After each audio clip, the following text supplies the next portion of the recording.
भगवान श्री राम की जन्मस्थली अयोध्या मोक्षदायिनी कही गई है और इस नगर में अपने अस्तित्व से लेकर आज तक बहुत कुछ पाया और खोया है। अब ये नगर 22 जनवरी 2024 को फिर उत्सव मनाने की तैयारी में है। इस दिन अयोध्या के राम मंदिर में प्राण प्रतिष्ठा होगी और ये वक्त अतीत की स्मृतियों को भुलाकर एक नए युग की शुरुआत का है। अयोध्या का राम मंदिर जितना धार्मिक मुद्दा है उससे ज्यादा सियासी है। 15 अगस्त 1947 को अंग्रेजी राज खत्म होते ही हिंदुओं ने चबूतरे पर राम मंदिर के निर्माण की मांग की, लेकिन बात नहीं बनी। यहां से अयोध्या का एक नया अध्याय शुरू हुआ जो राम मंदिर के निर्माण के साथ अब एक नए सफर की ओर बढ़ रहा है। इसी बीच राम मंदिर का मुद्दा कई बार सियासी रूप से गरमा गया।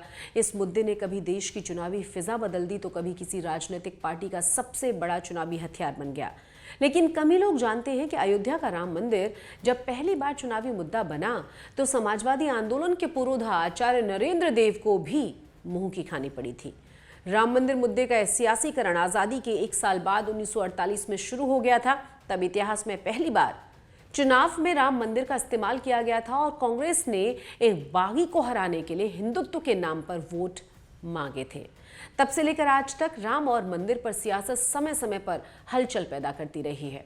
2024 का चुनाव भी अयोध्या के मुद्दे पर लड़ा जाना तय माना जा रहा है। कांग्रेस के अंदर सोशलिस्ट पार्टी ने जन्म लिया था और इसमें राम मनोहर लोहिया से लेकर आचार्य नरेंद्र देव तक शामिल थे।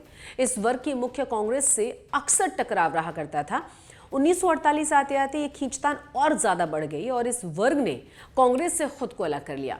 इतना ही नहीं, सोशलिस्ट धड़े ने 13 विधायकों ने यूपी विधानसभा से इस्तीफा दे दिया। इसके बाद उपचुनाव का ऐलान किया गया। उपचुनाव में फैजाबाद हॉट सीट बन गई। यहां से समाजवादी विचारक आचार्य नरेंद्र देव मैदान में उतर आए, जो इस्तीफा देने वाले सोशलिस्ट विधायकों में शामिल थे। उस समय गोविंद बल्लभ पंत यूपी के मुख्यमंत्री हुआ करते थे और पंडित जवाहरलाल नेहरू प्रधानमंत्री और सरदार वल्लभ भाई पटेल थे हमारे गृह मंत्री। आचार्य नरेंद्र देव फैजाबाद के ही रहने वाले थे और एक क्षेत्र में उनकी जबरदस्त पकड़ भी थी। कांग्रेस के लिए उन्हें हराना चुनौती बन चुका था। तब हिंदू वोटों के ध्रुवीकरण की राजनीति का जन्म हुआ और आचार्य के मुकाबले कांग्रेस ने महाराष्ट्र के बाबा राघव दास को खड़ा कर दिया। ये वही राघव दास है जिनके नाम पर गोरखपुर में मेडिकल कॉलेज है। महाराष्ट्र में जन्मे बाबा राघव दास की कर्मभूमि पूर्वी यूपी थी। देवरिया के बरहज कस्बे में उनका आश्रम है। वैसे बाबा राघव दास की पहचान किसी धार्मिक संत की नहीं बल्कि एक गांधीवादी और समाज सेवक की थी। उन्हें पूर्वांचल का गांधी और संत बिनोबा के भूदान आंदोलन का हनुमान कहा जाता है। बाबा राघव दास ने सौगंध ली कि वो राम जन्मभूमि की विधर्मियों से उसे मुक्त कराएंगे। उपचुनाव से पहले अयोध्या में पोस्टर्स लगाए गए जिसमें आचार्य नरेंद्र देव को रावण की तरह दिखाया गया और कांग्रेस प्रत्याशी बाबा राघव दास को राम की तरह पेश किया गया। बाबा राघव दास ने जितनी जनसभाएं की उसमें उन्होंने खुलकर राम जन्मभूमि के लिए संकल्प लिया। चुनाव हुए। आचार्य नरेंद्र देव महज 1312 वोटों से हार गए, जबकि राम मंदिर के कार्ड पर खेलते हुए बाबा राघव दास जीत गए। आचार्य नरेंद्र देव को इस चुनाव में 4080 वोट मिले, जबकि राघव दास को 5392 वोट मिले। ये घटना आज इतिहास में दर्ज है। जब आचार्य नरेंद्र देव हार गए तो राघव दास अपना संकल्प पूरा करने में जुट गए। अयोध्या में साधु संतों के साथ उनकी बैठक हुई। इसके बाद दिसंबर 1949 में बाबा राघव दास और अवैधनाथ समेत 5 लोग इकट्ठा हुए। इन्होंने सरयू में स्नान किया और राम की मूर्ति लेकर बाबरी मस्जिद की ओर बढ़ गए। मस्जिद का ताला खोलकर वहां भगवान राम की मूर्ति रख दी गई और भजन कीर्तन शुरू कर दिया गया। अगली सुबह काफी हंगामा हुआ।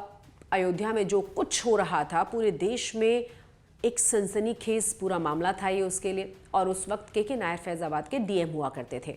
अयोध्या के हालात से परेशान पंडित जवाहरलाल नेहरू ने गोविंद बल्लभ पंत को पत्र लिखा और इस खत में कड़े शब्दों में कहा गया था कि इससे ज्यादा गलत कुछ नहीं हो सकता कि वहां पर मूर्ति रख दी गई है। अगर ये सच है तो बहुत गलत चीज है। कांग्रेस तो वहां मतलब उत्तर प्रदेश में विभाजित है। इस तरह के जो कदम है वो रोके जाने चाहिए। तत्काल रूप से मूर्तियां हटवानी चाहिए। गोविंद पंत ने पत्र के आधार पर डीएम को मूर्ति हटाने के निर्देश दिए, लेकिन के नायर ने मूर्ति हटाने से इनकार कर दिया। ये कहकर कि मूर्ति हटाई गई तो हिंसा हो जाएगी, खून खराबा हो जाएगा। मामला जब फंस गया तो पंडित जवाहरलाल नेहरू ने सरदार वल्लभ भाई पटेल को कहा कि अयोध्या में बड़ा गलत हो रहा है और इस बार पटेल ने पंत को पत्र लिखा और प्रधानमंत्री ऐसा चाहते हैं और इस मामले का विकल्प देखा जाए। पंत ने डीएम पर दबाव डाला तो के नायर ने अपने पद से ही इस्तीफा दे दिया। यहाँ से शुरू हुई थी राम मंदिर आंदोलन की शुरुआत, जिसे 90 के दशक से बीजेपी ने भुनाया और फिर हर चुनाव से पहले ये मुद्दा उभरता गया। लगभग हर दल ने अयोध्या के नाम पर जमकर सियासी रोटियां सेकी हैं।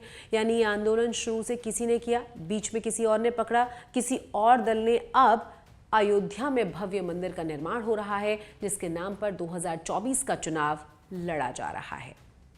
चुनाव आज तक।